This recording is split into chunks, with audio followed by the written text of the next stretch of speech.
alas 4 mga dre. Meron na tayong first order. As usual, shopping uli.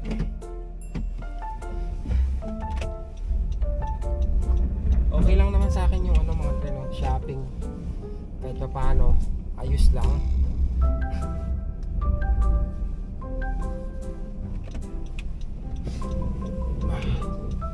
$21, 9 kilometers. Pero pag shopping mo pa, okay na rin. Kesa wala mga treno. Kesa nakatambay lang.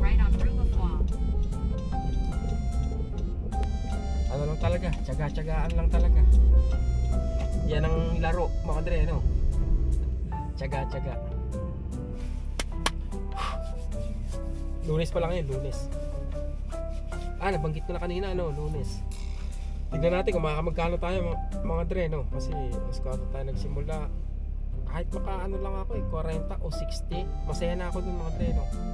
Babawi na lang ako ng Sabado at Linggo.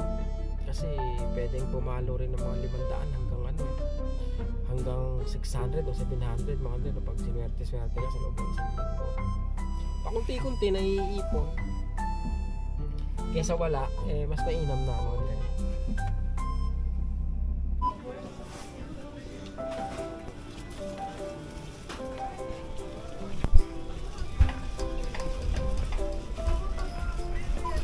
On the way ako mga dre sa delivery. Kinuha ko tong order na to alas 4. Ngayon 4:47 na.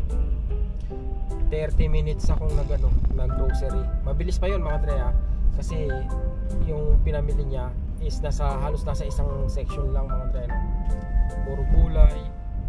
In 600 meters, proceed straight on Regine Talano using the left 2 lanes. Puro mga gulay-gulay lang mga dre. Kaya mabilis-bilis pa yon.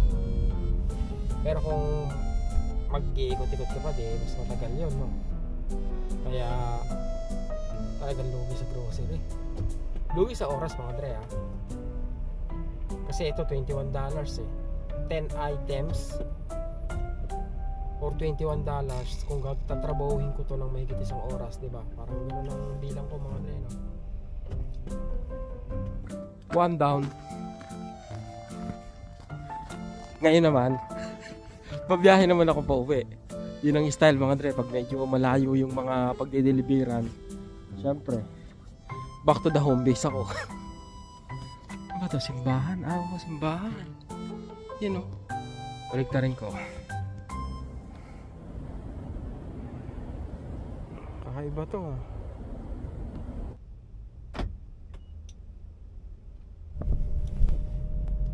Yung nakaraang araw mga dre, may pinick upan ako ng shawarma dito sa may tapat ng Costco mga dre, no? Yung mga doon, kumbaga yung mga staff doon talagang ano ba to, mga Arabic talaga mga dre, no? Bali ang pangalan ng shop then make a U-turn. Ang pangalan ng shop mga dre, Original Shawarma. Kaya umorder ako ngayon doon, titikman ko yung shawarma nila mga dre, no? Kasi na-miss ko yung shawarma sa Saudi. Yung masarap kasi yung shawarma din mga dre, no? Chicken shawarma. Dito nag-iba na pita na yung tawag mga dre, no? Kaya umorder ako doon, pipick upin ko naman ngayon mga dre, no? Yung gagawin nating hapunan. Naglalaway ako, naiisip ko pala.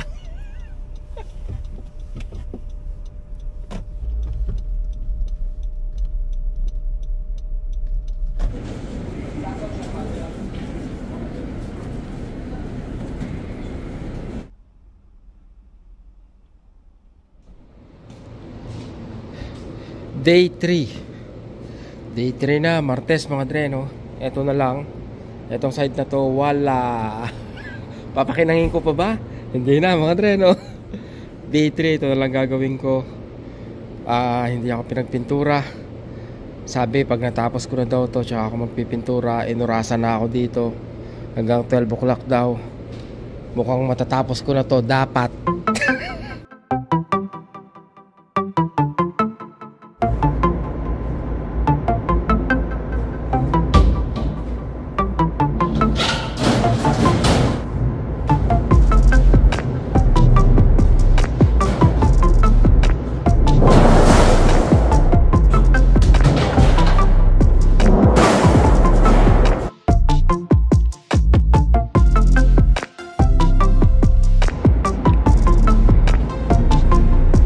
konti na lang mga dre, mapupuno ko na. Napakalaki niyan. Tada! Yon. Malinis na yung dalawang side mga dre, no? At puno na yung basurahan ko. Kaya hanggang doon na lang ako mga dre, no? Hindi na muna tong mga to. At tabunan ko daw muna. Kailangan kong takpan mga dre, no?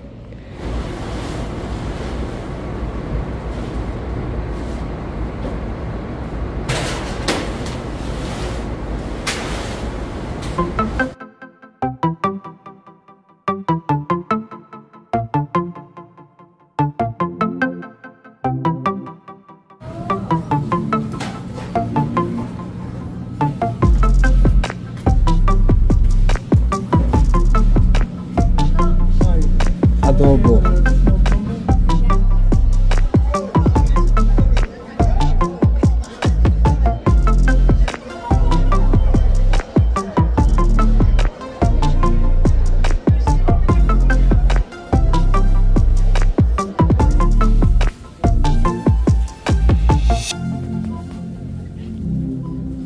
Narinig yung boses mo, Dre. Oh!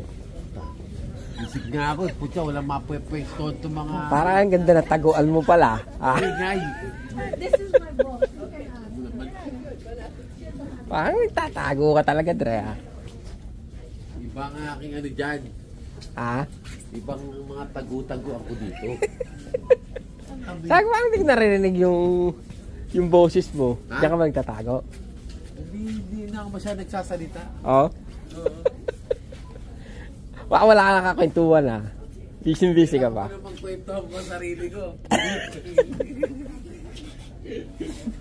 Nakita mo busy-busy ko. Wah, lasti ka. Parang napakadami niya. May card ka pa? Ha? May card ka pa. Parang napakadami niyan, Dre. Punta muna ako sa lungga ko.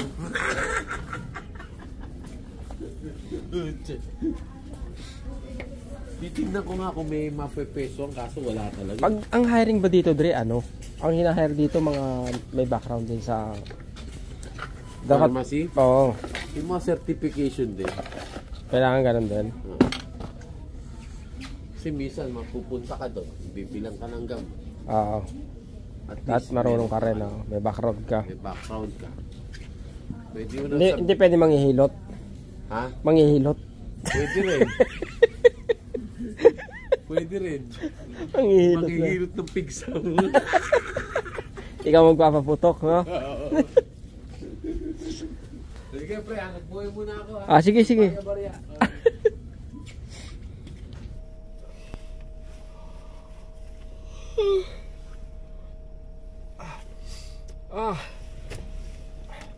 Naantok-antok pa mga Dre. Alas 4, Martes. Uber uli tayo. Pero bago ang lahat, magkakape muna tayo. Let's go. Malamig mga Dre. -6 feels like -9. Madami nagsasabi mas malamig daw dito mga Dre kumpara sa ibang lugar. Kumbaga yung yung -6 sa amin masyadong, kumbaga mas malamig kaysa sa -6 sa Toronto. Sabi ni Kuya Berhel. At sabi rin ng mga tiga Alberta o mga tiga Edmonton. Anyway, malamig talaga. Alas 4, wala pa tayong order.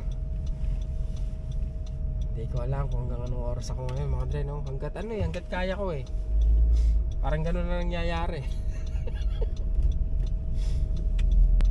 Kahapon mga Dre, no? Medyo hindi ako masyadong na-stress sa delivery.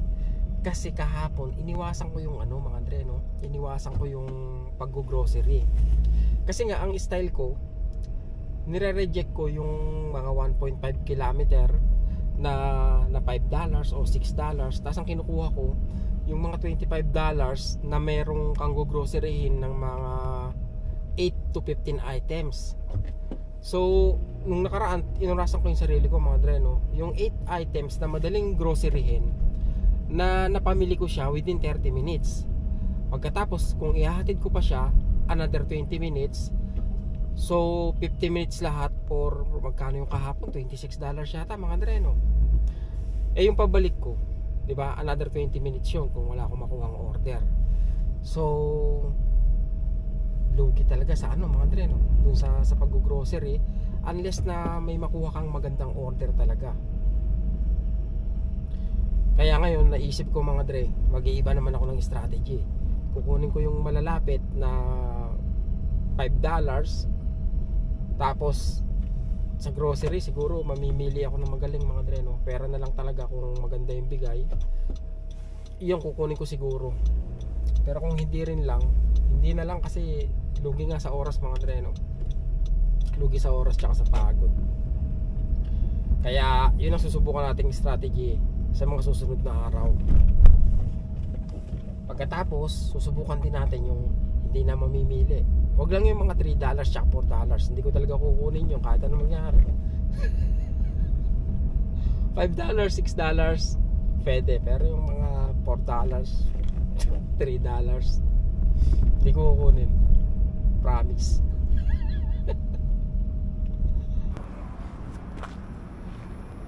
Delivery, tubig. Yung isa ilalagay ko sa bag mga dre, no? Yung isa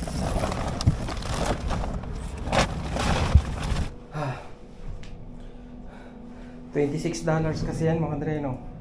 Kaya kinuha ko na, mabilis lang supermarket eh. Kaya lang 13 kilometers. Talaga may trade-in pa mga dre, no? Sabi ko dapat mga pre. Hi. Thank you so much. I'll just get my Oh, it's bag. okay for me. Oh, sorry, Yeah. it's a bag. Sorry. Yeah. Oh, it's okay. I can take it. Meron na akong sunod na order mga tre. Oh. St. Hubert. Okay, kunin ko na rin to. May mga kasunod na mga tre, no? 1.5 kilometer A&W. Kinuha ko na rin yung St. Hubert 2.7 kilometers. Sama-sama na mga dre, para makadami. Dito tayo sa downtown, no?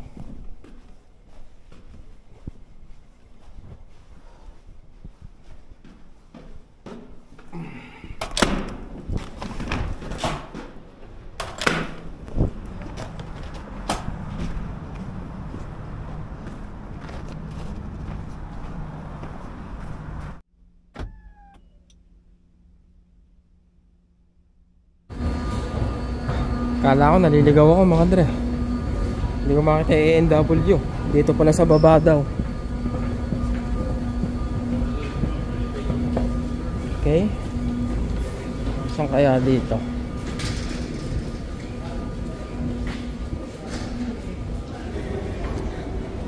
Pakita ko sa inyo mga dre, ha, kung paano papunta rito sa A&W na to, ha. Grabe to, ha. Exciting. Hi! Ayan yung A&W. Tapos, op. Maghahagtang ka. Tapos, mag-escalator ka. Sa metro station kasi to mga dre, no?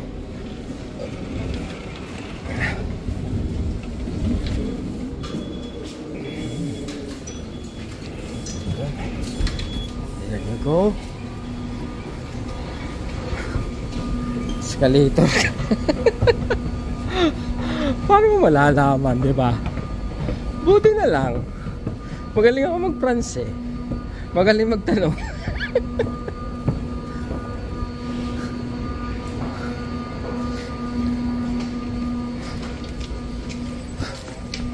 Okay.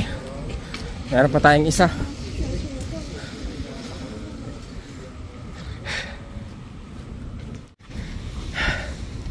Ayun ang masarap doon. Ticket. Ganito yung nangyari mga tre. Etong nasa harapan kong sasakyan, kasunod ko lang siyang pumarada eh. Sa harapan niya, meron ng isang nakaparada. Bali nung dumating kami, may nakaparadang isa sa harap. Tapos sumunod siya. Ngayon sinundan ko siya sa pag-aakala ko na legal yung pagpaparking dyan. At yun nga mga dre, no, habang hinahanap ko yung A&W dahil nga hindi ko kabisado yung lugar, siya naman dating nung nanguhuli. Bali ang lumipas na minuto nun mga dre, no, mula nung nagparking ako, tsaka sa pagdating nung manghuhuli, 3 minuto lang. Ganito pala yung paraan ng pagtitiket dito mga dre, no. Ngayon ko din lang nalaman, pinipicturean pa talaga nila. Para wala kang kawala, no. Kasi baka nga mag-deny ka na baka nagkamali lang yung nagsusulat o baka malabo yung mata. Kaya ayan, no, picture pa. Talagang malinaw ang ebidensya, wala kang kawala. Kailangan mo talaga magbayad, di ba? Hindi ka makakatakbo.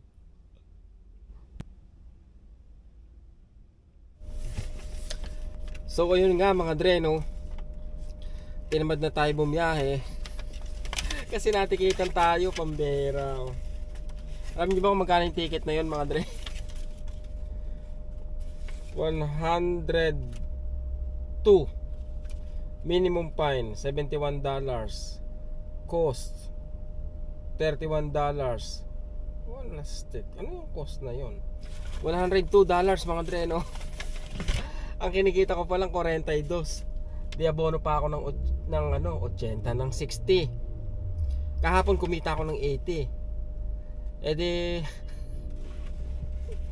isang araw at kalahating trabaho na baliwala mga dre dahil sa ticket.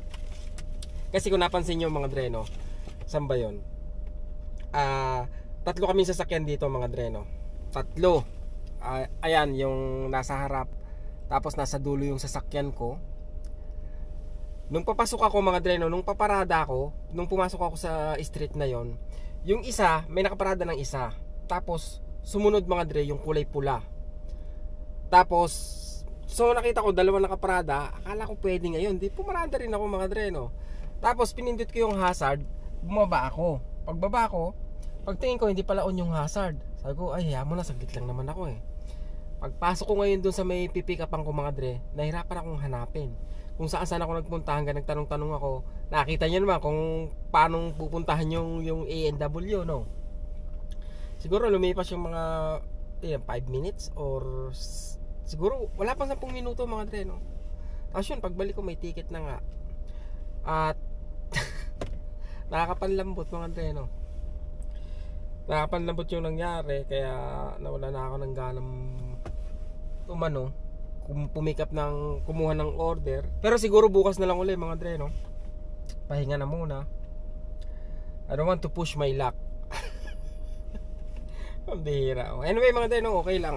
Kumbaga ito yung first time na natikitan ako sa ginagawa ko na to. At mali naman ako talaga. Napasunod ako dun sa mga mali, kaya mali ako. Kaya huwag kayo susunod sa mali. Pambihira mga dre, oh. Pero ganun pa man wala nang magagawa mga dre, no. Dapat bayaran to kasi ang alam ko mga dre, tumutubo to pag hindi agad binayaran. Ganun katindi rito mga dre, no. Diyan tayo logi mga dre sa mga ganitong violation, di ba? Anyway, mali talaga mga dre, no. Ayoko ng mga tuwiran. Pag nangatwiran ako palusot na yung tawag doon mga dre, no. Kaya mali talaga, mali yung parking ko. Sumunod ako sa mali, kaya ayun, I pay the price. Anyway mga dre, bukas na lang siguro uli. At mag-ingat kayo palagi mga dre, no. Siniswerte ako ngayon. Calm down, calm down.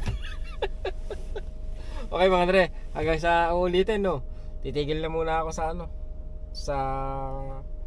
sa 7:30 PM. Pahinga na lang muna mga dre, no. At bawi na lang uli bukas para kumbaga kahit pa paano ma-relax din mga dre, no. Siguro pagod na rin kasi hindi pwedeng mga tira ng ganun mga dre, no.